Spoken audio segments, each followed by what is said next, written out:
Guys, this is Stag96 here, and on Monday, Apple had its yearly WWDC conference, which is probably one of the most important ones yet. So, the first thing that happened at the beginning was Apple did its usual talking about statistics and showed some of their new shops and things like that. But after that, however, Apple previewed the next version of OS X, which is going to be called OS X Mavericks. And one of the biggest new features that they brought was the support for, or the better support for multiple displays. And now each display is independent, and each of them have their own menu bar, and are accessible from both displays. And AirPlay display also works in the same way that wired displays work. So you can link up your Mac to your Apple TV, and you'll be able to use that as a second desktop wirelessly. And you can also have full screen apps on both, on all of the monitors that work independently too. And they've also added tab browsing and tags. And basically what tab browsing is it's basically Finder, but with tabs. So you can have more than one Finder window in one window, but under tabs. And tags basically let you organize things under things like important or whatever you want to call it. And you can just put more than one file under that, and you'll be able to see them all at once when you search for them. And Calendar has a new look, and they brought iBooks and Maps to the Mac. And they also showed a few new things for notifications, where you can reply within a notification now. And websites can send updates to notifications. Safari slightly got redesigned.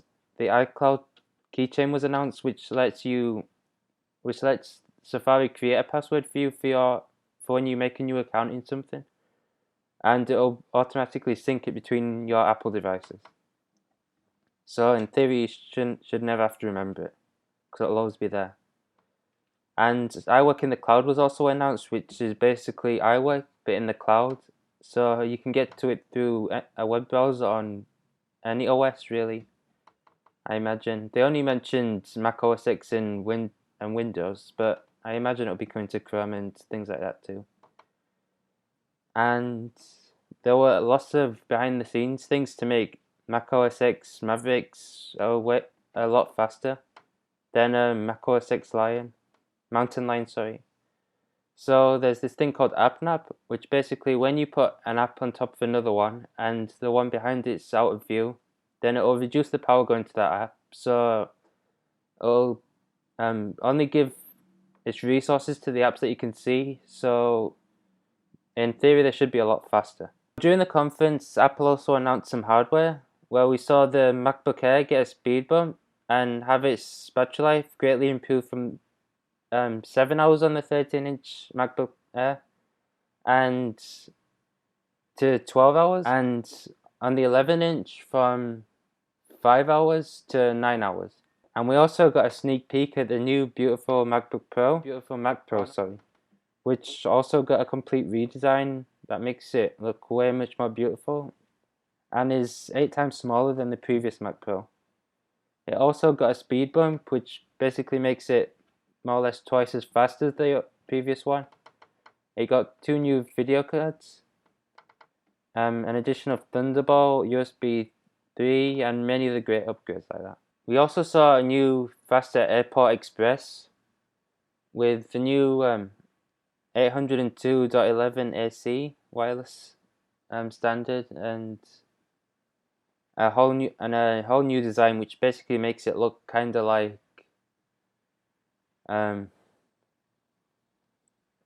a big rectangular cube thing.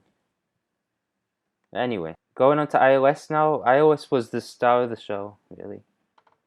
It was the thing everyone was waiting for in WWDC, and Apple really delivered.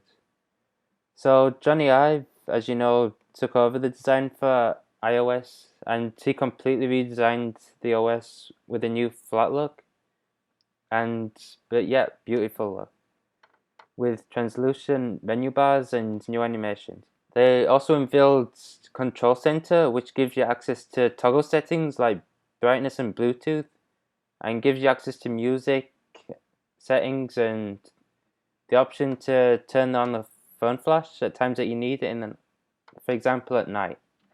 Many people have been waiting this for ages, so this is a great addition that people are going to really appreciate. And they also took away the scratched metal from Notification Center and instead gave it a nice translucent look.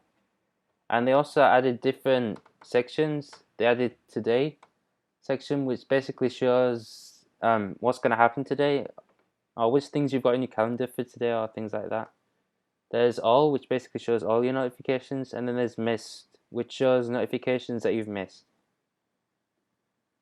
And multitasking was also greatly improved. They now finally went away from that, just having those app icons that come from the bottom, and made you have full screen previews, which you can, and the ability to easily close applications by just swiping them up. And you still get to it from the double tap of the home button, but as you'll see, it looks greatly better now.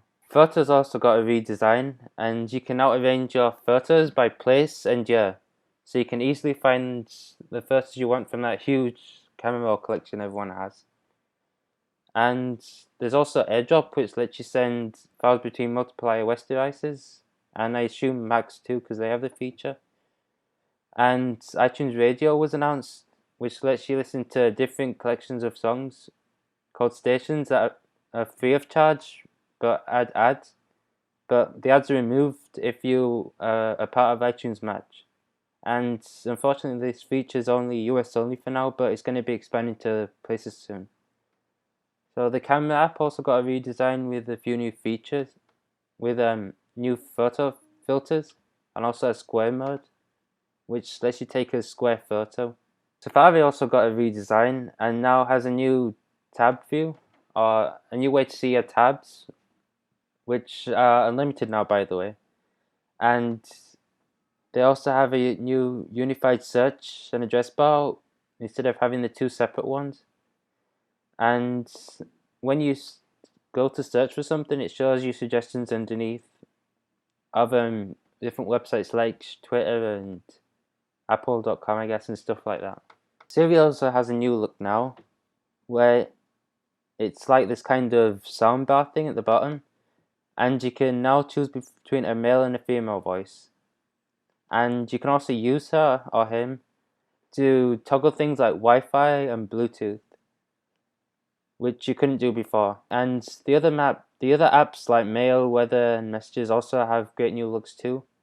But a really big thing, which people are going to be really happy about, is that Apple also introduced auto-updating, so you no longer have to worry about app updates. And you never have to see that little thing above the App Store logo, the little number. Okay, and as usual, the beta for iOS 7 as well as macOS X released on Monday for developers, and the public can get their hands on it in autumn, or fall for you Americans. So that's the WWDC conference in a nutshell. If you want to see the full conference, hit the annotation on this video right about here somewhere, or in the description, and leave your comments on the conference below. Thanks for watching.